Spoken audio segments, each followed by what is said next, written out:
Hello and welcome to Uncensored Conservatism, episode 189. Today we're going to go around the United States, hopefully in less than 12 minutes, starting here in Maine, going east to west, where a federal judge ruled that a group of lobster fishermen can sue an environmental group called Seafood Watch for defamation after that group caused several outlets to remove Maine lobsters from their fish section.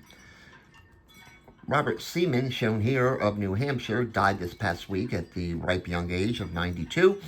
He rose to prominence in the Granite State for his daily doodles during COVID, which he continued after COVID. He's been doing this for 1,727 consecutive days, doodling in New Hampshire. That's the news from that state.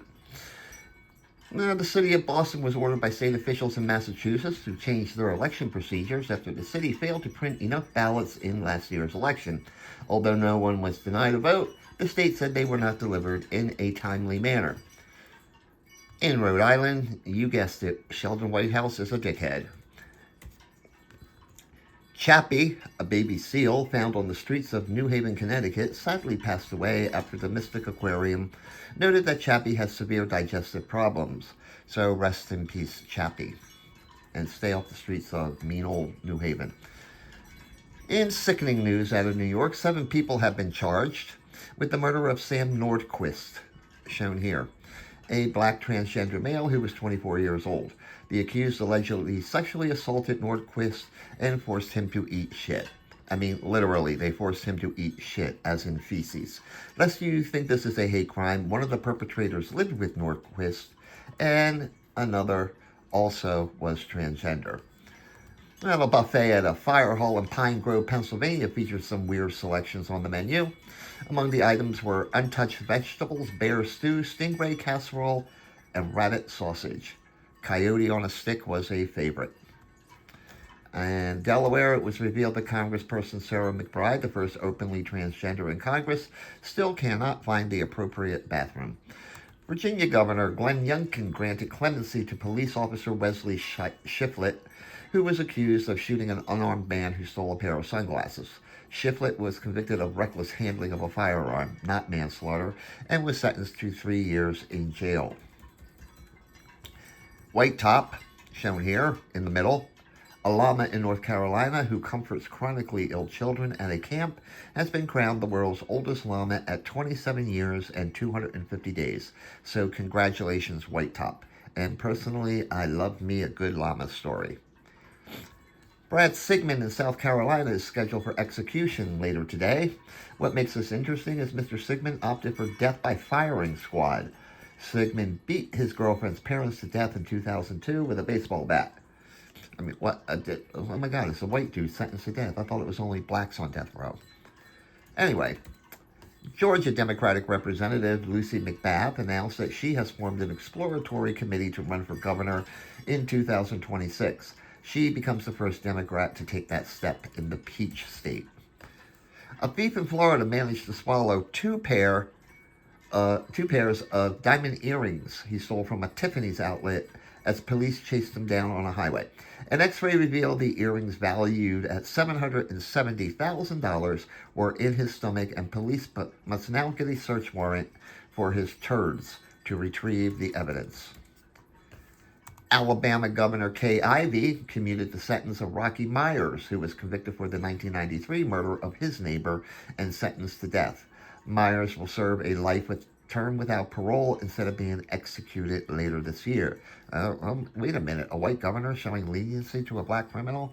I thought, otherwise. But meanwhile, in neighboring Tennessee, after a nearly 3-year pause, prison officials have scheduled the execution of 4 inmates this year.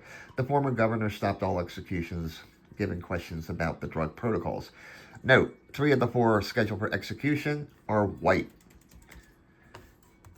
Well, Shamar Duncan won't face the death penalty, but was sentenced to 105 years in jail, guaranteed, for the shooting death in 2022 of a Dutch soldier in Indianapolis. The soldier was in Indiana on a training mission. A black dude not sentenced to death? What the hell is going on here?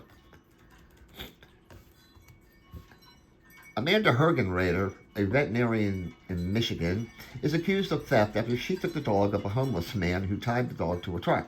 She refused to return the dog to the homeless dude. No word on who has the dog pending the outcome of the trial. An audit of election ballots from 2024 in Wisconsin indicated absolutely no votes were counted incorrectly. Post-election audits are now mandatory in Wisconsin.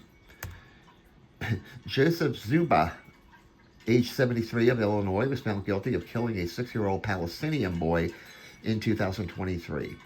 Zuba rented rooms to the boy's family and was also convicted of a hate crime. And gee, guess who represented the kid's family, who happened to be Palestinian?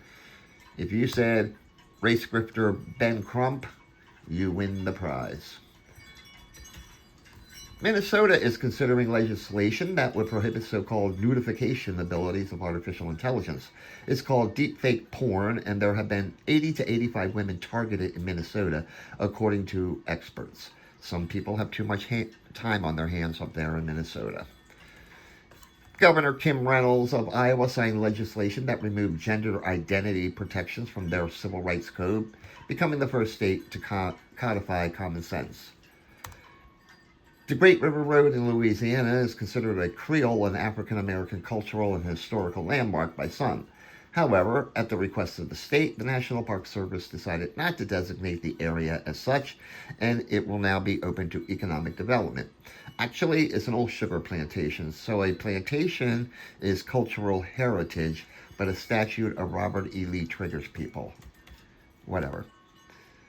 Hey, Texas, you could do better.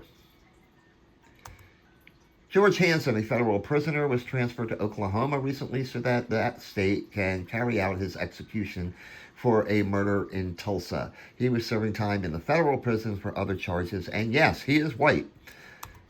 The trial by an energy firm against environmental group Greenpeace in North Dakota began. The energy company is suing Greenpeace for $300 million for a variety of transgressions. Meanwhile, Greenpeace sought to have the suit dismissed, claiming it would bankrupt them. Yeah, that's how you do it, bankrupt them. And how's it feel? Richard Rogers of Montana avoided jail time after his conviction for making terroristic threats against former Speaker of the House, Kevin McCarthy. It appears that Mr. Rogers was pissed about a Chinese spy balloon hovering over the state and officials doing nothing about it. The judge gave him 4 years of supervised probation instead of 2 years in jail, as the prosecutor sought. The Wellspring Clinic in Casper, Wyoming, that state's only full-service abortion clinic, stopped killing babies after a new law went into effect. It will remain open to provide other services that don't involve killing babies, so that's some good news. In Colorado, a man faked a seizure at a pet store when his 2 accomplices then stole 3 bulldog puppies from a pen and escaped in a gold Escalade without license plates. 1 puppy was retrieved after a woman bought one of the puppies from a street vendor for $1,500. The other 2 puppies are unaccounted for at this time. Arizona State Senator, a Democrat, Ava Birch, made waves last year when she announced on the floor of the Senate that she was seeking an abortion. Citing financial difficulties and not being paid enough by the legislature, Ms. Birch has now announced her resignation. I guess that abortion announcement was all for naught. Whatever. Good riddance, bitch. The U.S. Supreme Court refused to reinstate the death sentence of Douglas Lovell of Utah after their state Supreme Court overturned the original death sentence, but let stand the conviction on the grounds his lawyers did not adequately question Lovell's state of mind over his excommunication from the Mormon Church. Mormons are weird. The Trump administration dropped out of the case of Idaho's abortion law after the Biden administration intervened against the anti-baby killing measure. The Biden Justice Department argued that another federal law should override the state law. So stay tuned on this one. It's just that the Biden administration, as part of the federal government, is no longer involved. Police in Oregon are searching for 2-year-old Dane Paulson, last seen playing in his front lawn on 4:25 p.m., begging the question, why was a 2-year-old left alone to play on his front lawn unattended at 4:25 p.m.? This could be another JonBenet Ramsey Dateline mystery story. Los Angeles County is suing Southern California Edison Power Company and accusing them of being responsible for the Eaton fire. They allege the company's utility equipment sparked the costly January fire, which destroyed 9,400 structures and killed 17 people in the Altadena area. Lava fountains from Hawaii's Mount Kilauea reached 200 feet into the air recently after 22 consecutive hours of activity. It would appear that the Hawaiian fire gods are angry about this batshit crazy senator. And finally, 3 skiers in Alaska who were transported by helicopter to a remote area were apparently killed when, in their zeal for thrills, they were trapped in an avalanche. The snow deposited by the avalanche is 100 feet deep. So, yeah, they're dead. Play stupid games and you win stupid prizes. Hope it was worth the thrill. And that's it. Have a great day, a more pleasant tomorrow, and I am way under 12 minutes.